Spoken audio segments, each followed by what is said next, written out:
मोहतरम सामेईन, अस्सलामु अलैकुम वरहमतुल्लाहि वबरकातुह। शुएब अलैहिस्सलाम भी एक अजीम नबी थे। आप यूनुस अलैहिस्सलाम से पहले या बाद में तशरीफ लाए। मुफस्सिरीन और मौर्रिखीन के अक़वाल इस बारे में मुख्तलिफ हैं। आप अरबियुन नस्ल हैं और मदियन बिन मदियान बिन इब्राहीम अलैहिस्सलाम की तरफ मंसूब हैं। आप जिस शहर में मबूस हुए उसका नाम मदियन था, या फिर ये उस कबीले का नाम था जो उस बस्ती में आबाद था। मदियन का ये शहर मशहूर शहर माआन के करीब ही था। आजकल ये उर्दन में है। माआन कौम लूत के बुहैरा के करीब था। बुहैरा की हकीकत ये है कि जब अल्लाह ताला ने जिब्रील अलैहिस्सलाम को हुक्म दिया कि लूत अलैहिस्सलाम की कौम पर तबाही नाजिल करें, इस बस्ती को ऊपर उठाकर औंधा गिरा दें, उन्होंने इस बस्ती को तहोबाला कर दिया, तहस नहस कर दिया, तो इस बस्ती को बुहैरा कहा जाने लगा, यानी लूत अलैहिस्सलाम की बस्ती के खंडरात। ये बुहैरा बहरे मुर्दार के करीब ही वाक़े है। सैयदना शुएब अलैहिस्सलाम की कौम एक काफिर और ताजिर कौम थी। बुतों की पूजा करती थी और डाके डालती थी। ये लोग तिजारती रास्तों पर खड़े हो जाते, तिजारती काफिलों को इस तरह लूटते थे कि हर काफिले से जबरन 10वां हिस्सा वसूल कर लेते थे। खुद भी मिलावट, हेरा फेरी और धोखाबाजी के माहिर थे। मिलावट तो गोया उनकी घुट्टी में पड़ी थी। तमाम अंबियाए किराम अलैहिमुस्सलाम की जिम्मेदारी होती है कि लोगों को खालिस अल्लाह की इबादत की तरफ बुलाएं, दुरुस्त आमाल और सही अकायद की तरफ उनकी रहनुमाई करें। इसके साथ ये भी उनकी जिम्मेदारी होती है कि अहम मुआशरती, इक्तिसादी और सियासी उमूर की भी रहनुमाई करें। हकीकत यह है कि तमाम अंबियाए किराम का तरीका यही था कि जहां कहीं कौम में कोई टेढ़ापन देखते उसकी इस्लाह फरमाने की कोशिश करते। इबादत और अकीदे की इस्लाह करने के साथ साथ दूसरी खराबियों का भी सामना करते जो उस कौम में पाई जाती थी। आहले मदियन में मिलावट का रुझान सबसे बढ़कर था। माप तोल में कमी करते थे। इसके साथ इस कौम में दरख्तों की इबादत करने का रुझान भी पाया जाता था।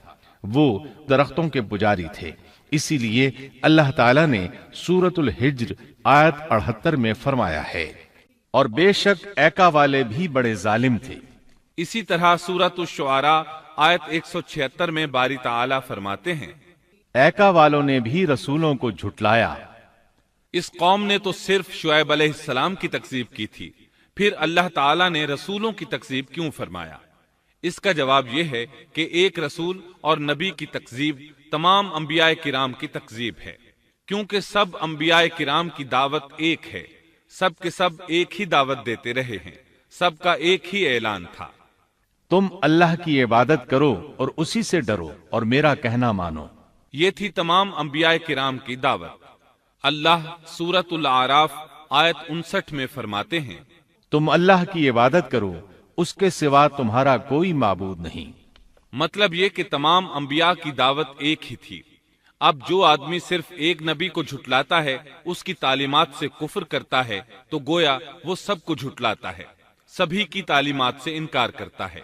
यही वजह है कि अल्लाह ताला ने फरमाया, ऐका वालों ने रसूलों को झुटलाया, बावजूद इसके कि उन्होंने सिर्फ एक रसूल को झुटलाया था।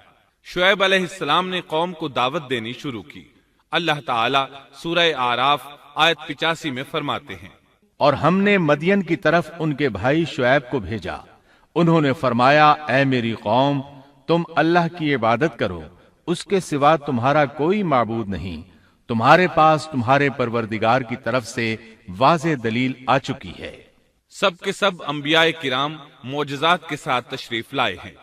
अगर मोजज़ात न होते तो लोगों को कैसे पहचान होती कि वो हक पर हैं? मोजज़ात न होते तो हम एक सच्चे नबी और नबुव्वत के झूठे मुद्दई के दरमियान फर्क कैसे कर सकते थे?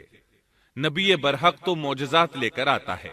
दुनिया में कोई नबी ऐसा नहीं आया जो मोजज़ात लेकर न आया हो। मोजज़े की तारीफ में उलमा लिखते हैं, मोजज़ा उस खिलाफ आदत अम्र को कहते हैं जो इंसानों की ताकत से बाला हो और उसमें किसी आदमी का अमल दखल न हो, यानी जिसको पेश करने से इंसान आजिज हो। आजिज करने वाली वही चीज होती है जो जमीनी कवानीन और जवाबित के खिलाफ हो। मसलन मुर्दों का जिंदा करना, पहाड़ों को चीर कर ऊंटनी का निकल आना, لاٹھی کا سانپ بن جانا، چاند کا 2 ٹکڑے ہونا اور دیگر معجزات۔ مختصر یہ کہ جو نبی دنیا میں تشریف لائے کوئی نہ کوئی معجزہ ضرور ساتھ لائے تاکہ لوگ ان کی سچائی پر ایمان لے آئیں۔ اگر کوئی شخص نبوت کا دعویٰ کرے اور ہاتھ کی صفائی سے کوئی شعبدہ دکھائے تو وہ معجزہ نہیں ہے۔ معجزہ ہونے کے لیے چند شرائط ہیں۔ نمبر 1، وہ کام خلاف عادت ہو، قوانین فطرت کو توڑنے والا ہو۔ نمبر 2، اس کام کو اللہ کسی نبی یا رسول کے ہاتھوں پر ظاہر کرے۔ نمبر 3، عورتوں سے ظاہر نہ ہو، اس لیے کہ انبیاء سب کے سب مرد تھے۔ اللہ تعالیٰ سورہ یوسف آیت 109 میں فرماتے ہیں، آپ سے پہلے ہم نے جتنے رسول بھیجے سب مرد ہی تھے۔